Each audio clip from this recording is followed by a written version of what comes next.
ಆಕಾಶವಾಣಿ ವಾರ್ತೆಗಳು. ಓದುತ್ತಿರುವವರು ಗಿರೀಶ್ ಮೇರ್ವೆ. ಮುಖ್ಯಾಂಶಗಳು: ಭಾರತದ ಅಣುಶಕ್ತಿ ಕಾರ್ಯಕ್ರಮದಲ್ಲಿ ಐತಿಹಾಸಿಕ ಸಾಧನೆ, ನಿರ್ಣಾಯಕ ಹಂತ ತಲುಪಿದ ಕಲ್ಪಾಖಂನ ದೇಶೀಯ fast breeder reactor. Assam, Kerala, Puducherry ವಿಧಾನಸಭಾ ಚುನಾವಣೆ ಇಂದು ಬಹಿರಂಗ ಪ್ರಚಾರಕ್ಕೆ ತೆರೆ, ರಾಜಕೀಯ ಪಕ್ಷಗಳಿಂದ ಅಂತಿಮ ಹಂತದ ಪ್ರಚಾರ.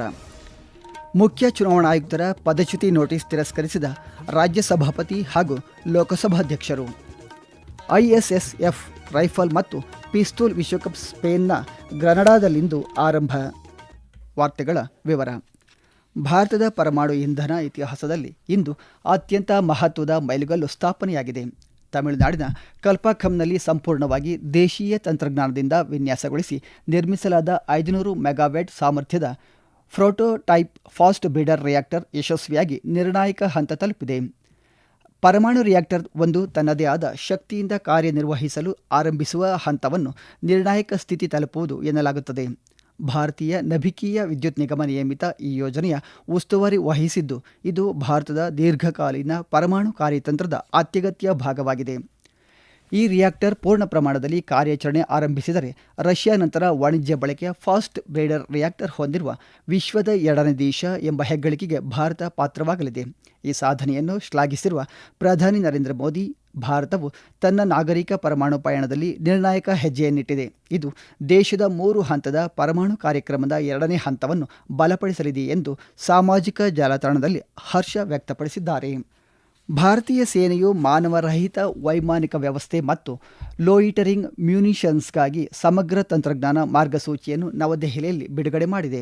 ಈ ಉಪಕ್ರಮವು ಸೇನೆಯ ಭವಿಷ್ಯದ ಅಗತ್ಯತೆಗಳ ಬಗ್ಗೆ ಸುದೀರ್ಘ ದೃಷ್ಟಿಕೋನವನ್ನು ನೀಡಲಿದ್ದು, ರಕ್ಷಣಾ ಕ್ಷೇತ್ರದಲ್ಲಿ ಕಾರ್ಯನಿರ್ವಹಿಸುತ್ತಿರುವ ಕೈಗಾರಿಕೆಗಳು, ಶಿಕ್ಷಣ ತಜ್ಞರು ಮತ್ತು ಸಂಶೋಧನಾ ಸಂಸ್ಥೆಗಳಿಗೆ ಸ್ಪಷ್ಟ ಮಾರ್ಗದರ್ಶನ ನೀಡಲಿದೆ. ಈ ಮಾರ್ಗಸೂಚಿಯು ದೇಶೀಯವಾಗಿ ಅತ್ಯಾಧುನಿಕ ವೈಮಾನಿಕ ತಂತ್ರಜ್ಞಾನಗಳನ್ನು ಅಭಿವೃದ್ಧಿಪಡಿಸಲು ಸಹಕಾರಿಯಾಗಲಿದೆ ಎಂದು ಸೇನೆ ತಿಳಿಸಿದೆ.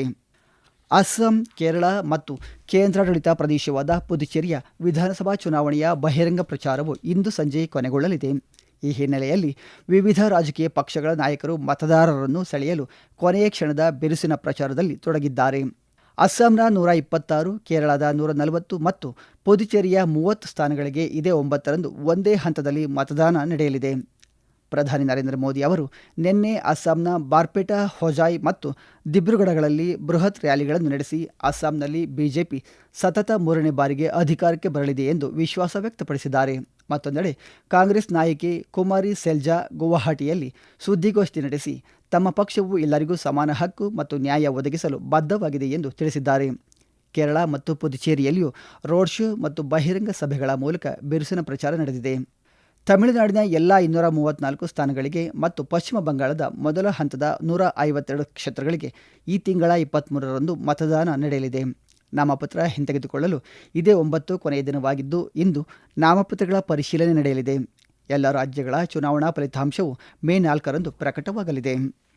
ಮುಖ್ಯ ಚುನಾವಣಾ ಆಯುಕ್ತ ಜ್ಞಾನೇಶ್ ಕುಮಾರ್ ಅವರನ್ನು ಪದಚ್ಯುತಗೊಳಿಸುವಂತೆ ಕೋರಿ ವಿರೋಧ ಪಕ್ಷದ ಸದಸ್ಯರು ಮಂಡಿಸಿದ್ದ ನೋಟಿಸನ್ನು ರಾಜ್ಯಸಭಾ ಸಭಾಪತಿ ಸಿಪಿ ರಾಧಾಕೃಷ್ಣನ್ ಮತ್ತು ಲೋಕಸಭಾಧ್ಯಕ್ಷ ಓಂ ಬಿರ್ಲಾ ಅವರು ತಿರಸ್ಕರಿಸಿದ್ದಾರೆ.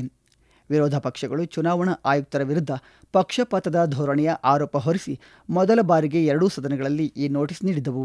ಆದರೆ ಸಭಾಪತಿಗಳು ಈ ನೋಟಿಸನ್ನು ಎಲ್ಲ ಆಯಾಮಗಳನ್ನು ಕೂಲಂಕುಷವಾಗಿ ಮತ್ತು ವಸ್ತುನಿಷ್ಠವಾಗಿ ಪರಿಶೀಲಿಸಿದ ನಂತರ ಅದನ್ನು ಅಂಗೀಕರಿಸಲು ನಿರಾಕರಿಸಿದ್ದಾರೆ ಎಂದು ಸಂಸತ್ತಿನ ಉಭಯ ಸಚಿವಾಲಯಗಳು ಪ್ರತ್ಯೇಕ ಪ್ರಕಟಣೆಯಲ್ಲಿ ತಿಳಿಸಿವೆ.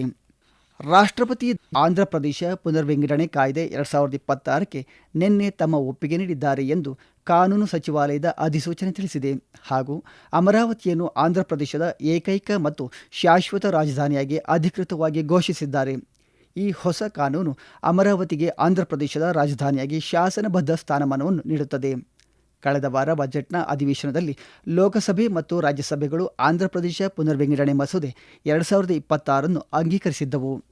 ಈ ವಾರ್ತೆಗಳನ್ನು ಆಕಾಶವಾಣಿಯಿಂದ ಕೇಳುತ್ತಿದ್ದೀರಿ. ನಮ್ಮ ಎಲ್ಲಾ ರಾಷ್ಟ್ರೀಯ ವಾರ್ತೆಗಳು ಹಾಗೂ ಪ್ರದೇಶ ಸಮಾಚಾರ ಈಗ ಆಕಾಶವಾಣಿ ನ್ಯೂಸ್ ಕನ್ನಡ ಯೂಟ್ಯೂಬ್ ಚಾನೆಲ್ನಲ್ಲಿ ಲಭ್ಯ. ನಮ್ಮ ಎಕ್ಸ್ ಖಾತೆ ಮತ್ತು ಇನ್ಸ್ಟಾಗ್ರಾಂ ಖಾತೆ ಆಕಾಶವಾಣಿ ನ್ಯೂಸ್ ಕನ್ನಡ. ಹೆಚ್ಚಿನ ಮಾಹಿತಿಗಾಗಿ ನಮ್ಮ ಫೇಸ್ಬುಕ್ ಖಾತೆ ಆಕಾಶವಾಣಿ ವಾರ್ತೆ ಕನ್ನಡವನ್ನು ಅನುಸರಿಸಿ. ಮಾಹಿತಿಯ ಹೂರಣ ವಾರದ ಕಾರ್ಯಕ್ರಮ ಪ್ರಚಲಿತ ವಿದ್ಯಮಾನ ಪ್ರತಿ ಬುಧವಾರ 9:15ಕ್ಕೆ. ಅಮೆರಿಕ ಅಧ್ಯಕ್ಷ ಡೊನಾಲ್ಡ್ ಟ್ರಂಪ್ ಇರಾನ್ ವಿರುದ್ಧ ಅತ್ಯಂತ ಕಠಿಣ ನಿಲುವು ಕೈಗೊಂಡಿದ್ದು, ಒಂದು ವೇಳೆ ಇರಾನ್ ಒಪ್ಪಂದಕ್ಕೆ ಬಾರದಿದ್ದರೆ ಮತ್ತು ಜಾಗತಿಕ ಇಂಧನ ಮಾರ್ಗವಾದ ಹೊರ್ಮುಜ್ ಜಲಸಂಧಿಯನ್ನು ತೆರೆದಿದ್ದರೆ ಆ ದೇಶವನ್ನು ಒಂದೇ ರಾತ್ರಿಯಲ್ಲಿ ಧ್ವಂಸಗೊಳಿಸುವುದಾಗಿ ಎಚ್ಚರಿಸಿದ್ದಾರೆ. ಈ ಬಿಕ್ಕಟ್ಟನ್ನು ಬಗೆಹರಿಸಲು ಅಧ್ಯಕ್ಷ ಟ್ರಂಪ್ ಭಾರತೀಯ ಕಾಲಮಾನ ನಾಳೆ ಬೆಳಗ್ಗೆ 5:30ರವರೆಗೆ ಅಂತಿಮ ಗಡುವು ನೀಡಿದ್ದಾರೆ. ಶ್ವೇತಭವನದಲ್ಲಿ ಸುದ್ದಿಗೋಷ್ಠಿ ನಡೆಸಿ ಮಾತನಾಡಿದ ಅಧ್ಯಕ್ಷ ಟ್ರಂಪ್, ಇರಾನ್ನ ಇಂಧನ ಮತ್ತು ಸಾರಿಗೆ ಮೂಲಸೌಕರ್ಯಗಳನ್ನು ಅಮೆರಿಕ ಗುರಿಯಾಗಿಸಿಕೊಳ್ಳಲಿದೆ. ಕೆಲವು ಇರಾನ್ ನಾಯಕರು ಸಮಾಲೋಚನೆಯಲ್ಲಿ ಸಕಾರಾತ್ಮಕವಾಗಿ ಸ್ಪಂದಿಸುತ್ತಿದ್ದರೂ ಪರಿಸ್ಥಿತಿ ಇನ್ನೂ ಅನಿಶ್ಚಿತವಾಗಿದೆ ಎಂದು ತಿಳಿಸಿದ್ದಾರೆ. ಮತ್ತೊಂದೆಡೆ ಅಮೆರಿಕದ ಕದನ ವಿರಾಮ ಪ್ರಸ್ತಾವನೆಯನ್ನು ಇರಾನ್ ತಿರಸ್ಕರಿಸಿದೆ. ಯುದ್ಧವನ್ನು ನಿಲ್ಲಿಸುವುದರ ಜೊತೆಗೆ ಹಾನಿಗೊಳಗಾದ ಮೂಲಸೌಕರ್ಯಗಳ ಪುನರ್ ನಿರ್ಮಾಣಕ್ಕೆ ನೆರವು ಮತ್ತು ತನ್ನ ಮೇಲಿನ ಎಲ್ಲ ನಿರ್ಬಂಧನೆಗಳನ್ನು ತೆಗೆದುಹಾಕುವಂತೆ ಇರಾನ್ ಆಗ್ರಹಿಸಿದೆ. ಅಮೆರಿಕದ ಮಿಲಿಟರಿ ಪ್ರಯತ್ನಗಳಿಗೆ ಪೆಸಿಫಿಕ್ ಮತ್ತು ನ್ಯಾಟೋ ಮಿತ್ರ ರಾಷ್ಟ್ರಗಳು ಬೆಂಬಲ ನೀಡದಿರುವ ಕುರಿತು ಇದೇ ವೇಳೆ ಅಧ್ಯಕ್ಷ ಟ್ರಂಪ್ ಅಸಮಾಧಾನ ವ್ಯಕ್ತಪಡಿಸಿದರು. ಸ್ಪೇನ್ನ ಗ್ರನಡಾದಲ್ಲಿಯೇ ಇಂದು ಆರಂಭವಾಗಲಿರುವ ISSF ರೈಫಲ್ಸ್ ಮತ್ತು ಪಿಸ್ತೂಲ್ ವಿಶ್ವಕಪ್ನಲ್ಲಿ ಭಾರತದ ಶೂಟರ್ಗಳು ತಮ್ಮ ಅಭಿಯಾನ ಆರಂಭಿಸಲಿದ್ದಾರೆ. ಇಂದು ನಡೆಯಲಿರುವ 10 ಮೀಟರ್ ಏರ್ ರೈಫಲ್ ಮತ್ತು 10 ಮೀಟರ್ ಏರ್ ಪಿಸ್ತೂಲ್ ಮಿಶ್ರ ತಂಡ ವಿಭಾಗದ ಸ್ಪರ್ಧೆಗಳಲ್ಲಿ ಭಾರತೀಯ ಕ್ರೀಡಾಪಟುಗಳು ಪದಕಕ್ಕಾಗಿ ಸೆಣಸಲಿದ್ದಾರೆ. ಏರ್ ಪಿಸ್ತೂಲ್ ವಿಭಾಗದಲ್ಲಿ ಭಾರತದ ಪರವಾಗಿ ಪಲಕ್ ಗುಲಿಯಾ ಮತ್ತು ಮುಕೇಶ್ ನೆಲವಲ್ಲಿ ಒಂದು ತಂಡವಾಗಿ ಹಾಗೂ ಸೈನ್ಯಂ ಮತ್ತು ಉಜ್ವಲ್ ಮಲ್ಲಿಕ್ ಮತ್ತೊಂದು ತಂಡವಾಗಿ ಕಣಕ್ಕಿಳಿಯುತ್ತಿದ್ದಾರೆ. ಏರ್ ರೈಫಲ್ ವಿಭಾಗದಲ್ಲಿ ಸೋನಂ ಮಾಸ್ಕರ್ ಮತ್ತು ಗಜಾನನಂ ಖಂಡಾಗಲೆ ಜೋಡಿ ಹಾಗೂ ಶ್ರುತಿ ಮತ್ತು ಹರ್ಷದೀಪ್ ಸಿಂಗ್ ಜೋಡಿ ಭಾರತದ ಪರವಾಗಿ ಕಣಕ್ಕಿಳಿಯುತ್ತಿದೆ. ಈ ಬಾರಿ ವಿಶ್ವಕಪ್ಗಾಗಿ ಭಾರತ 4ರಿಂದ 6ನೇ ಶ್ರೇಯಾಂಕದಲ್ಲಿರುವ ಶೂಟರ್ಗಳನ್ನು ಆಯ್ಕೆ ಮಾಡಿದೆ. ಈ ಮೂಲಕ ಯುವ ಕ್ರೀಡಾಪಟುಗಳಿಗೆ ಅಂತಾರಾಷ್ಟ್ರೀಯ ಮಟ್ಟದಲ್ಲಿ ತಮ್ಮ ಸಾಮರ್ಥ್ಯವನ್ನು ಸಾಬೀತುಪಡಿಸಲು ಮತ್ತು ಅನುಭವ ಪಡೆಯಲು ಉತ್ತಮ ವೇದಿಕೆ ಕಲ್ಪಿಸಿಕೊಡಲಾಗಿದೆ. ಈ ವರ್ಷದ ಅಂತ್ಯದಲ್ಲಿ ನಡೆಯಲಿರುವ ವಿಶ್ವ ಚಾಂಪಿಯನ್ಶಿಪ್ ಮೂಲಕ 2028ರ ಒಲಿಂಪಿಕ್ಗೆ ಅರ್ಹತೆ ಗಳಿಸುವ ಅವಕಾಶವಿರುವುದರಿಂದ ಈ ಕ್ರೀಡಾಕೂಟ ಭಾರತೀಯ ಶೂಟರ್ಗಳ ಸಿದ್ಧತೆಗಳ ದೃಷ್ಟಿಯಿಂದ ನಿರ್ಣಾಯಕವಾಗಿದೆ. ಮಂಗೋಲಿಯಾದಲ್ಲಿ ನಡೆಯುತ್ತಿರುವ ಏಷ್ಯನ್ ಬಾಕ್ಸಿಂಗ್ ಚಾಂಪಿಯನ್ಶಿಪ್ನಲ್ಲಿ ಭಾರತದ ಪ್ರೀತಿ ಪವಾರ್ ಮಹಿಳಾ 54 kg ವಿಭಾಗದಲ್ಲಿ ಪ್ಯಾರಿಸ್ ಒಲಿಂಪಿಕ್ ಕಂಚು ಪದಕ ವಿಜೇತೆ ಕೊರಿಯಾದ ಎಜೆ ಇಮ್ ಅವರನ್ನು ಮಣಿಸಿ ಫೈನಲ್ ಪ್ರವೇಶಿಸಿದ್ದಾರೆ. ನಿನ್ನೆ ನಡೆದ ಪಂದ್ಯದಲ್ಲಿ ಪ್ರೀತಿ ಎಜೆ ಇಮ್ ವಿರುದ್ಧ ಎಲ್ಲ 3 ಸುತ್ತುಗಳಲ್ಲಿ ಮೇಲುಗೈ ಸಾಧಿಸಿ 5-0 ಅಂತರದ ಜಯ ದಾಖಲಿಸಿದರು. ಪ್ರೀತಿಯವರು ಚಿನ್ನದ ಪದಕಕ್ಕಾಗಿ ನಡೆಸಲಿರುವ ಸೆಣಸಾಟದಲ್ಲಿ ಚೀನಾ ತೈಪೈನ ಹುವಾಂಗ್ ಸಿಯಾವೋ ವೆನ್ ಅವರನ್ನು ಎದುರಿಸಲಿದ್ದಾರೆ. ಮಹಿಳಾ 60 kg ಸ್ಪರ್ಧೆಯಲ್ಲಿ ಪ್ರಿಯಾ ಮಂಗೋಲಿಯಾದ ನಮೂನ್ ಮೊಂಖೋರೋ ವಿರುದ್ಧ 5-0 ಅಂತರದಲ್ಲಿ ಜಯಗಳಿಸಿ ಫೈನಲ್ಗೆ ಅರ್ಹತೆ ಪಡೆದಿದ್ದಾರೆ. ಫೈನಲ್ನಲ್ಲಿ ಅವರು ಉತ್ತರ ಕೊರಿಯಾದ ಉನ್ ಗ್ಯಾಂಗ್ ವಾನ್ ವಿರುದ್ಧ ಸೆಣಸಲಿದ್ದಾರೆ. ಮತ್ತೋರ್ವ ಭಾರತೀಯ ಬಾಕ್ಸರ್ ಅರುಂಧತಿ 70 kg ವಿಭಾಗದ ಫೈನಲ್ನಲ್ಲಿ ಕಣಕ್ಕಿಳಿಯುತ್ತಿದ್ದಾರೆ. ಕೋಲ್ಕತ್ತಾದ ಈಡನ್ ಗಾರ್ಡನ್ಸ್ನಲ್ಲಿ ಕಳೆದ ರಾತ್ರಿ ನಡೆದ ಕೋಲ್ಕತ್ತಾ ನೈಟ್ ರೈಡರ್ಸ್ ಮತ್ತು ಪಂಜಾಬ್ ಕಿಂಗ್ಸ್ ನಡುವಿನ IPL T20 ಕ್ರಿಕೆಟ್ ಪಂದ್ಯ ಮಳೆ ಹಿನ್ನೆಲೆ ರದ್ದುಗೊಳಿಸಲಾಯಿತು. ಟಾಸ್ ಗೆದ್ದು ಮೊದಲು ಬ್ಯಾಟಿಂಗ್ಗೆ ಇಳಿದ ಕೋಲ್ಕತ್ತಾ ತಂಡ 3.4 ಓವರ್ಗಳಲ್ಲಿ 2 ವಿಕೆಟ್ ನಷ್ಟಕ್ಕೆ 25 ರನ್ ಗಳಿಸಿದ್ದ ವೇಳೆ ಆಟಕ್ಕೆ ಮಳೆ ಅಡ್ಡಿಪಡಿಸಿದ ಹಿನ್ನೆಲೆಯಲ್ಲಿ ಪಂದ್ಯವನ್ನು ಸ್ಥಗಿತಗೊಳಿಸಲಾಯಿತು.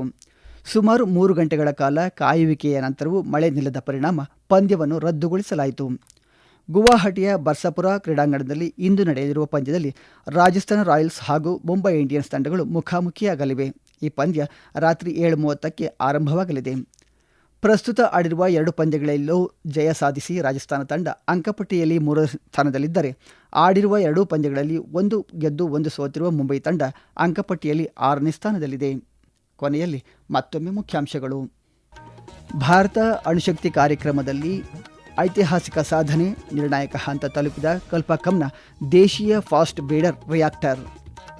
ಅಸ್ಸಾಂ, ಕೇರಳ, ಪುದುಚೇರಿ ವಿಧಾನಸಭಾ ಚುನಾವಣೆ ಇಂದು ಬಹಿರಂಗ ಪ್ರಚಾರಕ್ಕೆ ತೆರೆ. ರಾಜಕೀಯ ಪಕ್ಷಗಳಿಂದ ಅಂತಿಮ ಹಂತದ ಪ್ರಚಾರ. ಮುಖ್ಯ ಚುನಾವಣಾ ಆಯುಕ್ತರ ಪದಚ್ಯುತಿ ನೋಟಿಸ್ ತಿರಸ್ಕರಿಸಿದ ರಾಜ್ಯ ಸಭಾಪತಿ ಹಾಗೂ ಲೋಕಸಭಾಧ್ಯಕ್ಷರು.